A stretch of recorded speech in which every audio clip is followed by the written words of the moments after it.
Again, the US has hit its debt ceiling. That's triggered a battle in Congress. Republicans say spending must be cut to lift the borrowing cap. But President Biden insists there should be no preconditions. So what happens next? And what effect does all this have on the global economy? This is Inside Story.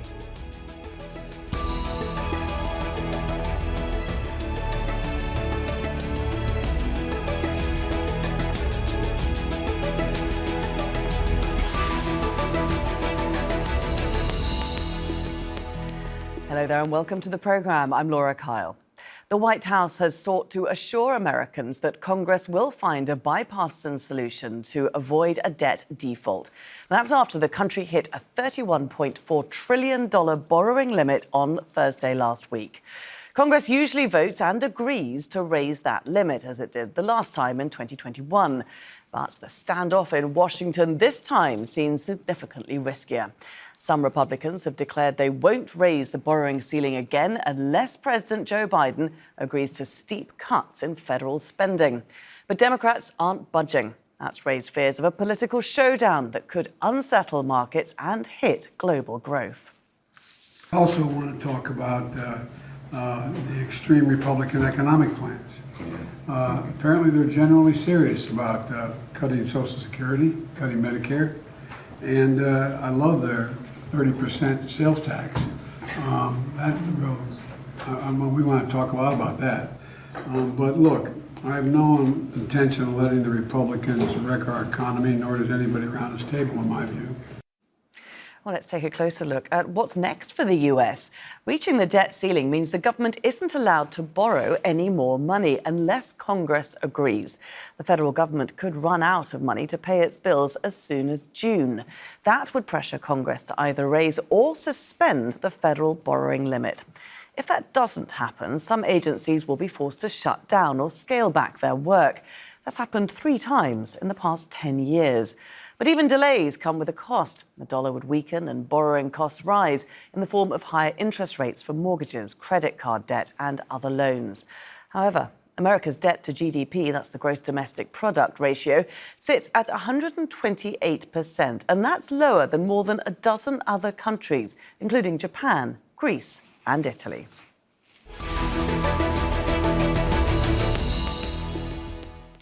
Well, for more on this, let's bring in our guests. And in California, William Lee, Chief Economist at the Milken Institute. In Washington, D.C., Laura Blessing, Senior Fellow at the Government Affairs Institute at Georgetown University. And in Seoul, June Park, Schmidt-Future's Asia Fellow at the International Strategy Forum. A very warm welcome to all of you. William, first of all, tell us how the US managed to amass this extraordinary amount of debt, $31.4 trillion. It's more than most of us can even imagine. It's a phenomenal number. And when you think in terms of trillions of dollars, it's really hard to wrap your head around it. One of the things that you have to remember is that governments finance themselves either through taxes and or by borrowing. And what has happened is that the huge level of government expenditures, whether it's for welfare programs or for defense or just for government administration, has resulted in larger and larger governments over time. And these larger governments have had to fund themselves, and they've not always raised taxes to balance the budget.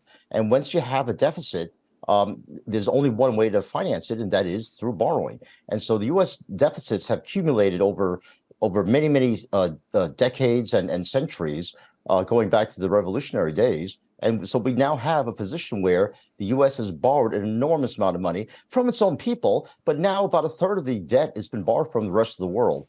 And what sets the U.S. apart from the rest of the world borrowing is that the U.S. has reserve currency. In other words, countries are willing to lend to the U.S. if they're paid back in U.S. dollars. And that gives a U.S. a special privilege, which in some sense has allowed the U.S. to run a much larger deficit and much larger levels of debt outstanding than other countries. OK. June, the whole world is in more debt than ever before. Give us an idea as how the US ranks when you look at the situation as a whole.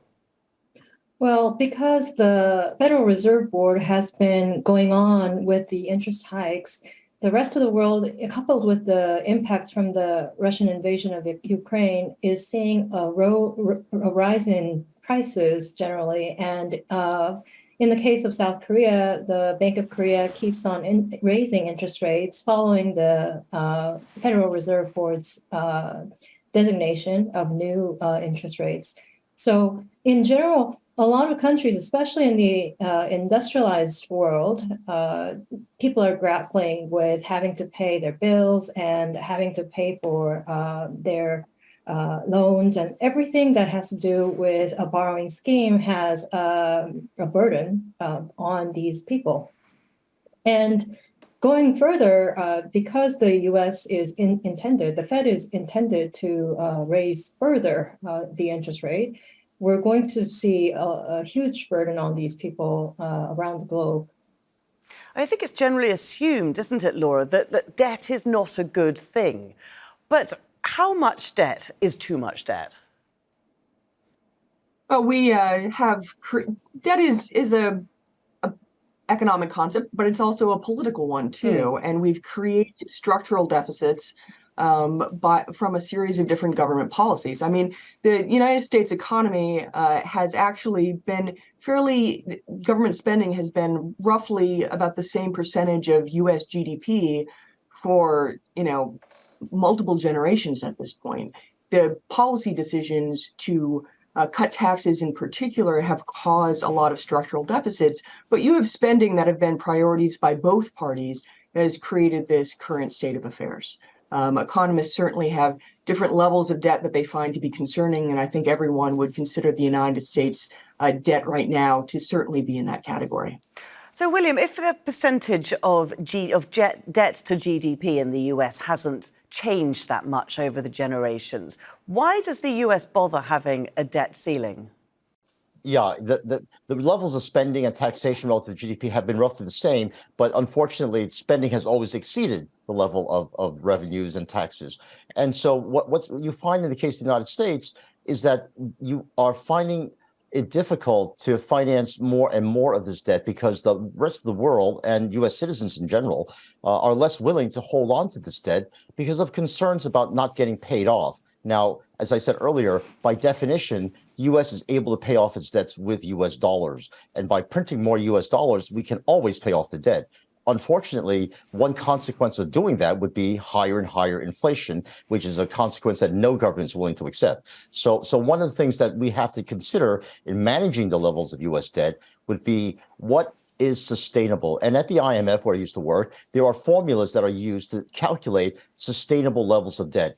And with low interest rates as they are now, even though they're rising, they're still low enough that the U.S. levels of debt are more than sustainable. We are able to pay our interest payments in a fairly easy fashion. And so the question really comes down to the point of politics.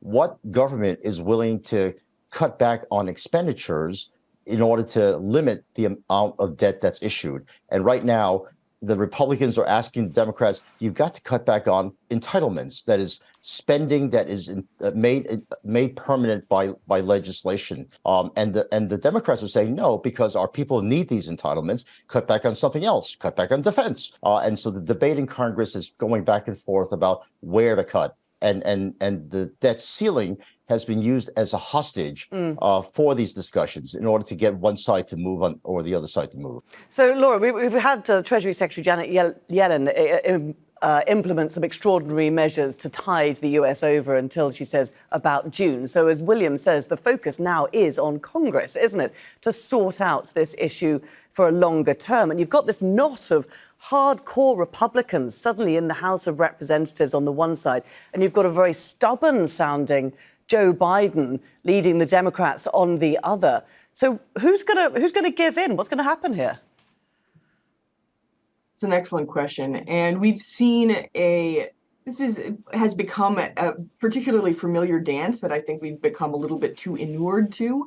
But we've been having kind of partisan fights concerning the debt ceiling, where a majority of one party is lining up against the other since 1953. I really want to underscore that this is there's no kind of good era for the debt ceiling.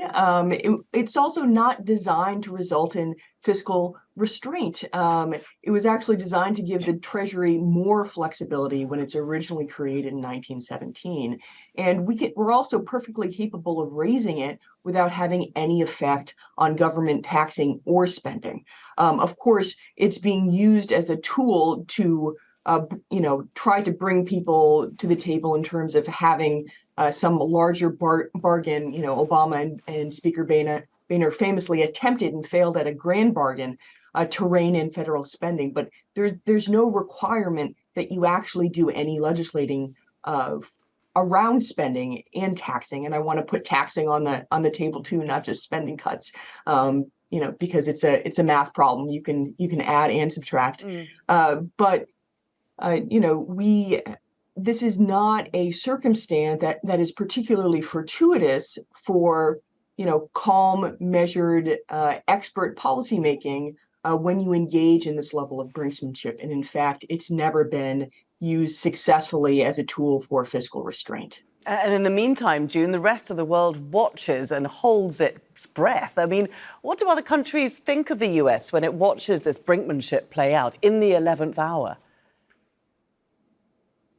So regarding the treasury bonds that are issued in order to secure government expenditure and budget, many of the foreign countries that hold US treasury bills, they've been scaling back, especially Japan and China in the past months have been scaling back the amount of their T-bill purchases. And it also has to do with the fact that the Fed has been increasing its interest rate, because the overall impact that the US economy has onto other countries is very much associated with the amounts of the liabilities that the US has onto these countries.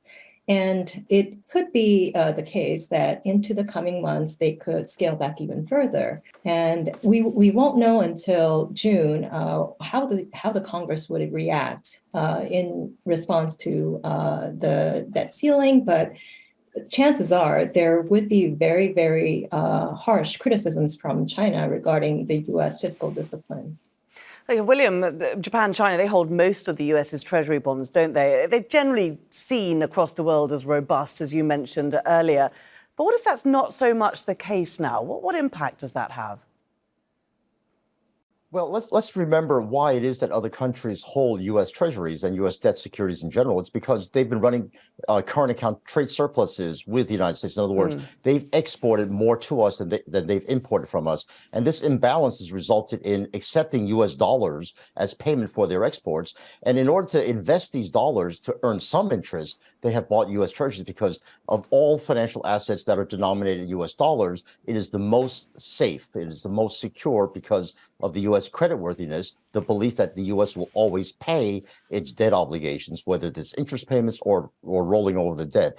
But the debt ceiling puts that in question. And I think one of the things to remember also is that the U.S. Treasury security is the foundation of pricing for all other securities in the world. So the consequences for the rest of the world goes beyond the amount of debt that's held by Japan or UK or China. It really is at the basis of all financial instrument pricing. In other words, everything that's issued, whether it's by emerging market countries or by the euro area, every security is priced based upon the price that's of credit worthiness of U.S. Treasuries. So that's a very important thing to keep in mind, is that the discussions about possibility of not paying U.S. interest is something that will shake the global financial markets to its very core, because its very core is based upon pricing of U.S. Treasuries.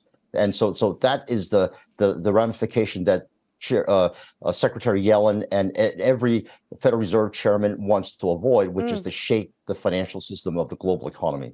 Nearly all the financial assets on the planet, they're priced in relation, aren't they, to US Treasury bonds. So if the US does default, what would happen? The entire financial world becomes riskier? Well, as we have seen in the case of the 2011 debt ceiling crisis, I think there is a possibility for a last minute cap increase, or there could be some other avenues or policy action by the US government that we don't know yet. It's not something that we can anticipate at this moment because it will be played out until June. But let's look ahead and clear- hypothetically say that that doesn't happen. The debt ceiling does not increase. Do you agree with that, Laura? Do you agree that that scenario simply cannot exist? It would be catastrophic. It would be absolutely economically catastrophic to the United States as well as to the rest of the world. And historically, what has happened is the threat of that catastrophe has prompted action, even if albeit last minute action, in episodes such as 2011, where what had previously been a partisan but not perilous pattern of raising the debt ceiling, all of a sudden it became genuinely dangerous. Historically, the pattern is that these folks play with fire, but come together at the last minute. And we are shaping up to have potentially our most dangerous episode yet, just given the coordination challenges in Congress. We have a lot of coordination difficulties in the House of Representatives, which the world has seen play out with the speakership vote, or votes rather, I should say. While the House is the more worrisome chamber, it's also going to be difficult in the Senate. They've got 51 senators. Unless you attach this to a reconciliation package, which won't happen, this is something that you're going to need 60 senators to vote for. In December of 2021, they had this historically highly unusual episode where they had a filibuster carve out.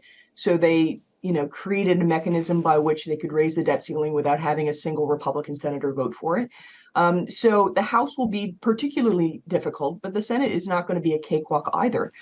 We should genuinely be concerned, even though historically this has been raised. But the world and the press is right to be paying a lot of attention to this. This is an important issue to educate people about. But the thing that I'm struggling to get my head around, William, is that it doesn't have to be this way. It could quite simply not have a debt ceiling. I mean, Treasury Secretary Janet Yellen has said that she would support getting rid of that ceiling, but President Biden has said he is against it. Can you explain to us why people want to keep it? Well, let's remember, when you ask the question, what would have happened if the U.S. did not raise the debt ceiling? Well, it happened in 2011. And what happened was stock markets crashed around the world. All asset prices, the value of these financial assets started to crash because the basis of its pricing on U.S. Treasuries was put in doubt. So that's the financial disaster that the world wants to avoid. The U.S. had a AAA rating status on its securities, and it became AA by Standard & Poor's. So the U.S. really paid a huge price for that kind of recalcitrance in not raising the debt ceiling. Now, why is it that every politician wants to keep that around? Why don't we just raise the debt ceiling to be 5 times the level of debt that we have now to give it more room, the way they do in Denmark? But the reason why is because every minority party, and Democrats, Republicans together, both realize they will be the minority at some point. It gives the minority party in the United States leverage to get its political agenda across and pass legislation. Unfortunately, it puts the rest of the world at hostage to these domestic political battles. And so the political science of the debt ceiling is really what drives the discussion and the dynamics. No party will ever get rid of the U.S. debt ceiling because it knows that if it's ever in the minority, it can hold up everything and sort of put pressure on the majority to get some of its political agenda passed. So that history is something that has plagued the U.S. debt ceiling. Whereas you have other debt ceilings in, say, the euro area. 60% of GDP was the mandate from Maastricht, the Maastricht Treaty that put together the euro area and allowed the euro to be the common currency for all these European countries. Well, that 60% debt ceiling has consequences because the euro itself is based on having no more debt than 60%. So when Italy and Greece starts to exceed these limits, other countries pull together and force discipline onto Italy or Greece or whatever country is exceeding its share of the debt ceiling. United States, there is no such limit that is placed on Congress. It's the two parties debating, and because there's no forceful limit that can be placed on U.S. Congress, no political party will ever allow the debt ceiling discussion to go away. Laura, do you agree with that? Do you agree that this perennial battle is here to stay? I agree that I cannot foresee a circumstance in the near future where, let's be frank, the Democratic Party would have the votes to abolish the debt ceiling. And while you have had certainly both parties using it as a partisan tool to show that they would prefer to do spending a different way or do fiscal politics a different way, from the other party, you have had serious voices, including of major party leaders in the Democratic Party recently, be in favor of abolishing it or at least reforming it in a major way. So I testified to Congress last February, and you had a number of different bills that had been put forward to either abolish it or to kind of blunt it as a dangerous tool. So while it has been used by both parties over time, I wouldn't describe it as being kind of akin to the filibuster as something that you always want when you're, in the minority or when you're trying to point out that you have a difference of opinion from whoever's in charge. I do think that there was a missed opportunity for Biden last fall to use the bully pulpit of the presidency to push harder for a potential abolition of the debt ceiling, or at least some level of reform. I mean, let's be clear. There are a lot of different ways that we could reform this to be less dangerous than it is right now. I would personally favor what Secretary Yellen does, which is to get rid of it entirely. But there are lots of different ways of blunting it. To be fair to Biden, Senator Manchin I'm not sure that the votes in the Senate were there, but if ever there were an issue to kind of more stridently campaign on and try to push for, this would have been this would have been an issue I would have gone to the mats for last fall when they had more Democratic votes to make the attempt. I can see William is still very adamant that there will never ever be a change to this debt ceiling. But I just want to bring June in lastly because I don't foresee them having the votes. Right. Anytime. June, the US is not an island. It may be the superpower of the world, but it certainly is influenced by the rest of the world. Is there no pressure that can come from outside the US to force a change, to force some reform, given that its actions does hold the rest of the global financial system to hostage? If the US does not come to a plausible conclusion in resolving this question, I think the consequences could be quite disastrous, especially for the countries that are holding the US Treasury bills. Chances are it's not going to be the case that the Treasury bonds are secure for investors. And that might impact countries' decisions to keep on buying. And the willingness to buy is the key issue here because previously there has been an assured kind of insurance by buying the Treasury bills for these countries. But the scaling back efforts by China and Japan in recent months gives me the sense that depending on the geopolitical situation or geopolitical risk per se, there are chances that countries would not be willing to hold them if they do not desire them. And that would be a very, very consequential situation for the United States. Okay, well, we're going to have to leave it there. It has been a great discussion, and there's some key dates that we'll definitely be watching out for in the coming months in this ongoing debacle, I think we should call it, in the US. William Lee, Laura Blessing and June Park, thank you very much for joining us. And thank you too for watching. You can see the programme again anytime by visiting our website, that's aljazeera.com. And for further discussion, do go to our Facebook page, that's facebook.com/AJ Inside Story. You can also join the conversation on Twitter. Our handle is @AJ Inside Story. From me, Laura Kyle, and the whole team here, it's bye for now.